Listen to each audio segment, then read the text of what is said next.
যে শ্রেণীকে আল্লাহ তাআলা পছন্দ করেন না তারা হচ্ছে জালিম বা অত্যাচারী। জালিম বা অত্যাচারী যারা জুলুম করে তাদেরকে আল্লাহ তাআলা পছন্দ করেন না। আল্লাহ তাআলা বলছেন ফাআম্মাল্লাযীনা কাফারু ফাউআযিবুহুম আযাবান শাদীদান ফিদ দুনিয়া ওয়াল আখিরা ওয়া মা লাহুম মিন নাসিরিন। যারা দুনিয়াতে কুফরি করবে কঠিন শাস্তি দুনিয়াতেও আখিরাতেও। ওয়া আম্মাল্লাযীনা আমানু ওয়া আমিলুস সলিহাতি ফায়ুওয়াফিহিম উজুরাহুম। আর যারা ঈমান আনবে সৎকর্ম করবে তাদের প্রতিদান আমি আল্লাহ বুঝিয়ে দেব। ওয়াল্লাহু লা ইউহিব্বুয যালিমিন। তবে জেনে রাখো আল্লাহ তাআলা জালিমিনদেরকে পছন্দ করেন। তাহলে 2 নম্বরে পাওয়া গেল কাদেরকে পছন্দ করে না। আপনি যদি কারো প্রতি জুলুম করেন তাহলে আপনি জালেম, সে হচ্ছে মাজলুম। সে কি মাজলুম। মজলুম আপনার ক্ষমা না করলে আল্লাহ তাআলা আপনার ক্ষমা করবে না। মজলুম যদি ক্ষমা না করে আল্লাহ তাআলা কঠিন কালো আপনাকে ক্ষমা করবে না। এজন্য জুলুম যেন আমরা কখনো না করি প্রিয় ভাইরা। জুলুম শুধু আল্লাহ তাআলা আমাদের উপরই হারাম করেনি, আল্লাহ নিজের উপর হারাম করছে। জুলুম শুধু আমাদের জন্যই হারাম না, আল্লাহর জন্য হারাম। আল্লাহ তাআলা বলেন হাদিসে কুদসিতে, ইয়া ইবাদি, হে আমার বান্দারা, ইন্নী হারামতু যুলমা আলা নাফসি, আমি জুলুমকে আমি আল্লাহ নিজের উপরে হারাম করেছি। ওয়া জাআলতুহু বাইনাকুম মুহাররামা, এবং এই জুলুমকে তোমাদের উপর হারাম করেছি। ফালা তাযালামু, তোমরা একে অপরের উপর জুলুম করো না।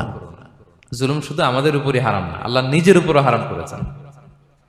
তাহলে জুলুমের সাথে কি মুমিনের কোনো সম্পর্ক থাকতে পারে? পারে না। এবং আল্লাহ তাআলা কখনো কোনো বান্দার উপর জুলুম করেন না। ওয়া আন্নাল্লাহা লাইসা বিযাল্লামিন লিল আবিদ, তিনি তার বান্দার উপর জুলুম করেন না।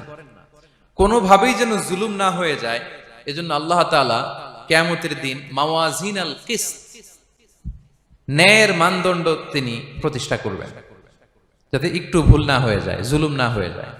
আমরা মাঝে মাঝে যে দোকান থেকে বস্তায় বস্তায় চাল নিয়ে আসি না, চাল দেখা যাবে যে 1 মণ চাল হয়তো সামান্য একটু কমও হইতে পারে, সামান্য একটু বেশিও হইতে পারে। এরকম হয় না?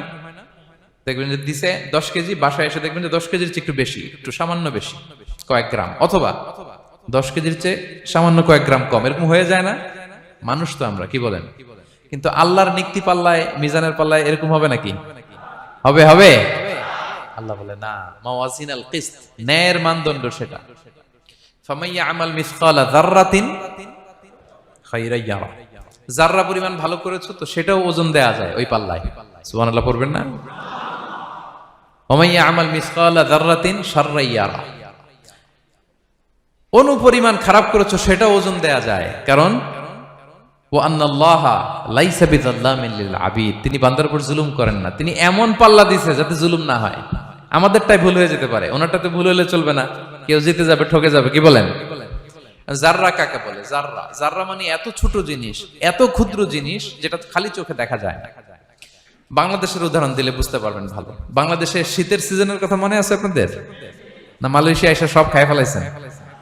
হ্যাঁ, মালয়েশিয়া তো সারা বছর গরম, সারা বছর বৃষ্টি, শীত হয় না। তো বাংলাদেশের শীতের সিজনে টিনের ঘর যাদের থাকে, মনে আছে কিনা জানি না আপনাদের, ওই টিনের চালে যদি ছিদ্র থাকে, শীতের দিন টিনের চালে যদি ছিদ্র থাকে, তাহলে মাঝে মাঝে দেখবেন ওই চিকন ছিদ্রটা দিয়ে সূর্যের একটা আলো ঘরের ভিতরে ঢুকে। মনে পড়ে? টিনের চালে ছিদ্র, চিকন এই ছিদ্রটা দিয়ে সূর্যের একটা চিকন রশ্মি নিচে পড়ে। তো ওইটার কাছে গেলে দেখা যায় ওই আলোটার মধ্যে পাতলা কি কি যেন ধুলাবালি উঠতেছে। এটা আবার অন্য জায়গায় দেখা যায়, এমনি দেখা যায় না, কিন্তু ওইটার কাছে গেলে দেখা যায় এই আলোটা যেই বরাবর আসছে, এইখানে কিছু ক্ষুদ্র ছোট ধূলিকণা, ডাস্ট ঘুরে বেড়ায়। আল্লাহ বলে এইটার নাম হচ্ছে যাররা। ফামাইয়া আমাল মিসকালা যাররাতিন খায়রান ইয়ারা, এই ডাস্ট উড়ে বেড়ানো ছোট্ট ধূলিকণা যেটা খালি চোখে দেখা যায় না, এতটুকু ভালো যদি করো সেটাও সেই মিজানের পাল্লায় ওজন দেয়া যায়। এতটুকু খারাপও যদি করো সেটাও সেই মিজানের পাল্লায় ওজন দেয়া যায়। আল্লাহু আকবার। তিনি তার বান্দার উপর জুলুম করেন না। জুলুম তিনি নিজের উপর হারাম করেছেন, আমাদের জন্য কি করেছেন? হারাম করেছেন। এবং বিষ্ণু ঈসা ইসলাম আরো ভয়ঙ্কর কথা বলেছেন। তিনি বলেছেন মান যালামা কিদা শিবরিন মিনাল আরদি তুবিকাহু মিন সাবঈ আরাদিন, কেউ যদি জুলুম করে তার ভাইয়ের 1 বিঘত পরিমাণ জমিন খায়। 1 বিঘত চিনেন তো? এই যে আমার এই আঙ্গুল থেকে এই আঙ্গুলটা এটা টান টান করলে যতটুকু জায়গা এটার বলে এক বিঘত, শিবের, আরবিতে বলে শিবের। হ্যাঁ, মান যালামা কিদা শিবের, বিষ্ণু বলেন এই এক শিবের, এক বিঘত জমি যদি কেউ অন্যায়ভাবে জুলুম করে তার ভাইয়ের কাছ থেকে খায়, কিয়ামতের দিন তুবিকা আলাইহি সাবউ আরাদিন, এই 7 জমিনকে আল্লাহ তাআলা তার ঘাড়ে চাপাবে, খা এবার খা। অন্যের জমি খাওয়ার এত শখ ছিল, এবার 7 জমিন ঘাড়ে কর। কিয়ামতের ময়দানে আপনার দেহটারে বিশাল আকৃতির করা হবে, এই 7 জমিনকে আপনার কাঁধে তুলে দেয়া হবে। এজন্য আমরা অন্যের রাইটস, অধিকার যেন নষ্ট না করি, কারো উপর যেন জুলুম না করি, কোনোভাবেই না। আমরা নানাভাবে এই জুলুমটা করি। আমরা প্রায় দাদার সম্পত্তি থেকে ফুফুদেরকে বঞ্চিত করি, বাবার সম্পদ থেকে বোনদেরকে বঞ্চিত করি। হ্যাঁ, নিজের ভাই আরেক ভাইকে, আপন ভাই ভাইকে বঞ্চিত করে, জুলুম করে। এরকম দৃশ্যপট আমাদের সমাজে আছে না নাই বলেন তো? কিয়ামতের দিন আল্লাহর সুপ্রিম কোর্টের কাঠগড়ায় হিসেব দিতে হবে। আর এই জালিমদেরকে আল্লাহ তাআলা পছন্দ করেন না। এবং সবচেয়ে ভয়ঙ্কর ব্যাপার হচ্ছে, আপনি যখন কারোর উপর জুলুম করেন, ওই মাজলুম আর আল্লাহর মাঝখানে কোনো ফারাক থাকে না। আল্লাহ ওই ফারাকের পর্দা উঠায় নাই। বিষ্ণু বলেন ইত্তাকি দাওয়াতাল মাজলুম, তোমরা মজলুমের বদদোয়াকে ভয় করো, খবরদার। কারণ ফাইন্না লাইসা বাইনাহু ওয়া বাইনাল্লাহি হিজাব, তার আর আল্লাহর মাঝে কোনো পর্দা থাকে না। দোয়া করলেই ওটা আরশে যেয়ে কবুল হয়ে যায়। আল্লাহ তাআলার চারিপাশে অনেক পর্দা আছে।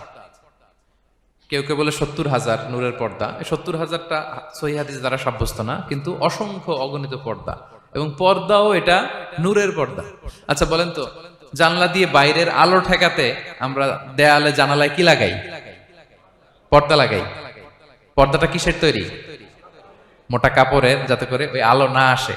কিন্তু আল্লাহর চারদিকে যে পর্দা, ওই পর্দাটা কিসের? নূরের, আলোর। ওনার পর্দায় আলো দিয়ে তৈরি। সুবহানাল্লাহ বললেন না? বিষ্ণু বলেন ইত্তাকি দাওয়াতাল মাজলুম, মজলুমের বদদোয়াকে ভয় করো।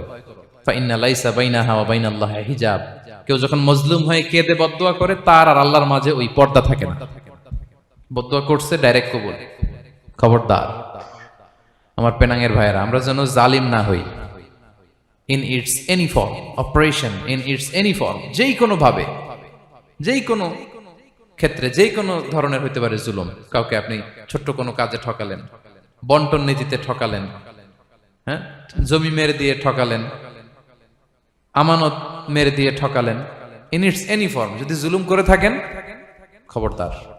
মজলুমের কান্না কখনো বৃথা যায় না। মজলুমের কান্না কখনো বৃথা যায় না। জীবনের কোনো না কোনো সময়ে এর প্রায়শ্চিত্ত আপনাকে করতে হবে। জীবনের কোনো না কোনো সময়ে এর প্রায়শ্চিত্ত করে আপনাকে মরতে হবে। তাহলে কোন বিশ্বাসী কি জালিম হতে পারে? কারণ ইন্নাল্লাহা লা ইউহিব্বুল যালিমিন, আল্লাহ তাআলা জালিমদেরকে পছন্দ করেন না। তাহলে জুলুমের সাথে আমাদের কোনো সম্পর্ক আছে?